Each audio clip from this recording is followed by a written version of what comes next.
सुलभाजी पलंगावर पडल्या होत्या. सायंकाळी त्यांचा मुलगा मयंक कार्यालयातून घरी आला. त्यामुळे घरी येताच तो थेट त्याच्या आईच्या खोलीत आला. त्याने प्रथम कोमट पाण्यात औषध मिसळून त्याच्या आईचे पाय स्वच्छ केले. त्यानंतर स्वच्छ कोरड्या टॉवेलने पाय सुकवले. काही वेळ पाय मोकळ्या हवेत ठेवून त्याने आईच्या पायांना औषध लावले. सुलभाचे डोळे ओले झाले. तेव्हा मयंकने विचारले, "काय झालं आई? खूप दुखतंय का?" सुलभाजींनी हळूच नकारार्थी मान हलवली. तेवढ्यात त्यांची सून सिया घरात शिरली. तिची पर्स सोफ्यावर ठेवत ती लगेच सासूच्या खोलीत आली आणि म्हणाली, "मम्मी, आत्ता तुमचा पाय ठीक आहे का? तुम्ही दुपारी औषध घेतले का?" सुलभाजींनी हळूच होकारार्थी मान हलवली. तेव्हा ती म्हणू लागली, "मी सगळ्यांसाठी बाहेरून समोसे आणले आहेत. आता चहा घेऊन येते." असे म्हणत ती पटकन हात चेहरा धुवून स्वयंपाकघरात शिरली. मयंकही बोलू लागला, "आई, मीही हात चेहरा धुवून घरात येईन." मुलगा आणि सून दोघेही तिथून निघून गेल्यावर सुलभाजींना अश्रू अनावर झाले. आज त्यांना आपल्या मुलाचा खूप अभिमान वाटतोय. आज सासू आता म्हातारी झाली होती. तिच्या पायावर जखम मोठी आणि वेदनादायक झाल्याने तिने दुर्लक्ष केले आणि नंतर त्यांनी आपल्या सुनेला सांगितले.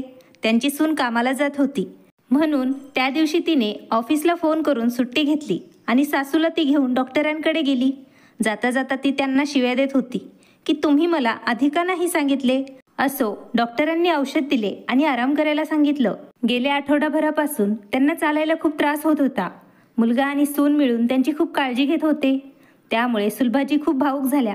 काही वेळाने मुलं चहा आणि समोसे घेऊन त्यांच्या खोलीत आले आणि सर्वांनी चहा आणि समोसे खाल्ले. त्यानंतर मयंक आईजवळ बसला आणि भाजी कापायला लागला आणि त्यांची सून सियाही तिथेच बसली आणि कणिक मळायला लागली. दोघेही दिवसभर बोलत होते. सुलभाजींना खूप बरे वाटत होते. त्यांना फार जास्त चालता येत नसतानाही मुलांनी ऑफिसमधून आल्यानंतर 1 मिनिटही त्यांना एकटेपणा जाणवू दिला नाही. सुलभाजी संध्याकाळ होण्याची आतुरतेने वाट पाहत होत्या. जेव्हा त्यांचा मुलगा आणि सून घरी यायचे आणि त्यांच्यासोबत खूप वेळ घालवायचे असे बोलत असतानाच सुलभाजींनी जेवण केलं. तेव्हा सुनेने अंथरूण तयार करून त्यांना औषधं दिली आणि झोपण्यास सांगितले. सुलभाजी पलंगावर पडल्या. काही वेळाने त्यांना झोप येऊ लागली म्हणून मुलगा आणि सूनही त्यांच्या खोलीत जाऊन आराम करू लागले. सुलभाजींच्या मनात आज एक विचित्र शांतता पसरली होती. कदाचित त्यांच्या वहिनींनी दिलेल्या धड्यामुळे त्यांना म्हातारपणात अडचणी येत होत्या. पण त्यांची मुलं त्यांची काळजी घेत होते. आता वृद्धापकाळात माणूस कितीही चांगला असला तरी त्याला कोणत्या ना कोणत्या समस्यांचा सामना करावाच लागतो.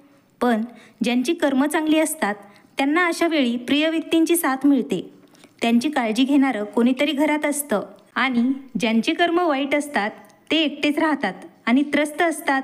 जेव्हा त्या नवविवाहित सून म्हणून या घरात आल्या होत्या तेव्हा सुलभाजींना आठवू लागले.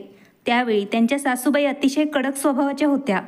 घरातील मोठी सून आणि धाकटी सून यांना त्या दासीसारखं वागवत असे.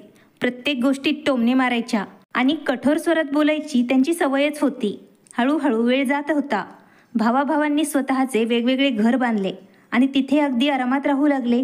सुलभाजींचे पती त्यांच्या वडिलांच्या जुन्या दुकानात बसायचे.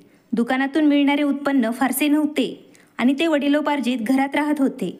त्यामुळे सुलभाजी आजही त्यांच्या सासूबाईंच्या ताब्यातच होत्या.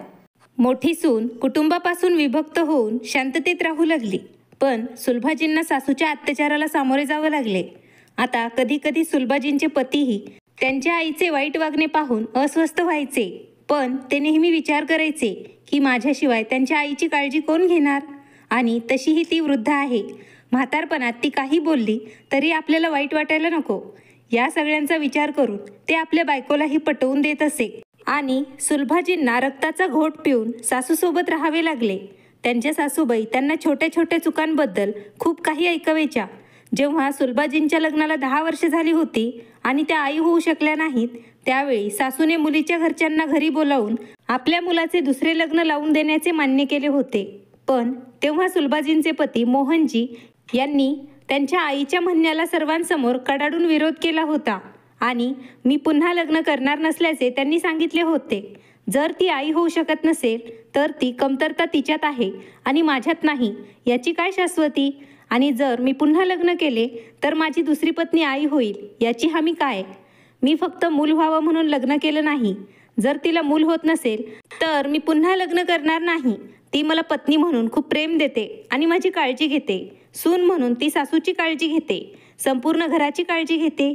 ती तिची सर्व कर्तव्ये चोख पार पाडते, मग मी पुन्हा लग्न का करू? सुलभाजींचे मन अभिमानाने भरून आले होते की तिला इतका चांगला नवरा मिळाला आहे. दरम्यान ती सासूच्या डोळ्यात काटा बनली होती. तिचे सासू सासरे तिला खूप छळत होते, जेणेकरून ती घर सोडून जाईल. पण एके दिवशी सुलभाजींना खूप चक्कर आली आणि जेव्हा डॉक्टरांनी चेकअप केले तेव्हा संपूर्ण घरात आनंदाची लाट पसरली. डॉक्टरांनी सांगितले की ती आई होणार आहे. लग्नाच्या 10 वर्षानंतर तिच्या सासूनेही तिला टोमणे मारले, परंतु तरीही त्या त्यांच्या सुनेचा विचार करायच्या. अन्न पाणी पिताना त्या आपल्या मुलाला कोणीही नपुसक म्हणणार नाही याचा त्यांना खूप आनंद होता. हळूहळू दिवस निघून गेले. सासू सासऱ्यांनी सुलभा यांना त्यांच्या आईवडिलांच्या घरी जाऊ दिले नाही, कारण त्या म्हणाल्या की पहिले मुलं आमच्या सासरच्या घरीच जन्माला येते. अशा वेळी सुलभाजी पूर्णपणे एकट्या पडल्या होत्या. तरीही त्या कठीण प्रसंगातून कशा तरी वाचल्या आणि त्यांनी एका प्रेमळ मुलाला जन्म दिला, ज्याचे नाव त्यांनी मयंक ठेवले. मयंक जेव्हा 8 वर्षाचा झाला त्याच वर्षी सुलभाजींच्या सासूला अर्धांगवायू झाला आणि त्या अंथरुणाला खिळल्या. आता सुलभाजी संपूर्ण घर सांभाळू लागल्या. जेव्हा त्यांची सासू अंथरुणावर पडून असायची तेव्हा सुलभाजी खूप आनंदी झाल्या आणि त्या विचार करत होत्या की आता मी तिने माझ्यावर केलेल्या सर्व अत्याचारांचा बदला घेईन. जेव्हा तिने तिच्या सासूसाठी शिळ्या भाकरी आणि लोणचे आणले तेव्हा सासू आश्चर्याने म्हणाली, "सुनबाई, हे कसलं जेवण? ना भाजी ना दही." तेव्हा सुलभाजी दात खात म्हणाल्या, "चूप राहा म्हातारे, तू मला खूप रडवले आहेस. आता उपाशी मर आणि तुमच्या त्रासातून आम्हाला मुक्त कर." सासूच्या डोळ्यात अश्रू आले आणि सुलभाजींच्या डोळ्यात विजयाची चमक होती. त्यांना वाटले की आता त्या आपला सगळा बदला घेतील. मागे उभा असलेला मयंकही हे सर्व काही पाहत होता. एके दिवशी सुलभाजींची जाऊ त्यांच्या सासूला भेटायला आल्या होत्या. त्याच वेळी त्यांनी सासूसाठी जेवणाचे ताट आणले होते. मयंक म्हणाला, "आई, तू आजीला शिळ्या भाकरी खायला देतेस ना, त्यामुळे आजी लवकर मरण पावेल आणि तिच्या दुःखातून आपल्याला मुक्ती मिळेल. मग आज तुम्ही आजीचा विचार का करत नाही?" मयंकचे हे बोलणे ऐकून सुलभाजींना त्यांच्या जावेसमोर लाज वाटली. क्षणभर त्यांनी मयंकला प्रेमाने आपल्या मांडीवर बसवले आणि म्हणाल्या, "बेटा, ते असे म्हणत नसतात. तुझ्या आईला माहीत नव्हते. आज मी येणार आहे. आज मी तिला समजावून सांगेन की मोठ्यांची काळजी कशी घ्यावी. मग तू मोठा झाल्यावर तुझ्या आईवडिलांची खूप काळजी घे." असे बोलून कमलाजींनी मयंकला खेळायला बाहेर पाठवले. मग त्या सुलभाजींना म्हणाल्या, "हे बघ सुलभा, तू कोणत्या गोष्टी मनात ठेवतेस मला मान्य आहे की आपल्या सासूने आपल्याशी चांगली वर्तणूक केलेली नाही, पण आपण इतरांचे वाईट करून आपले कर्म का बिघडवायचे?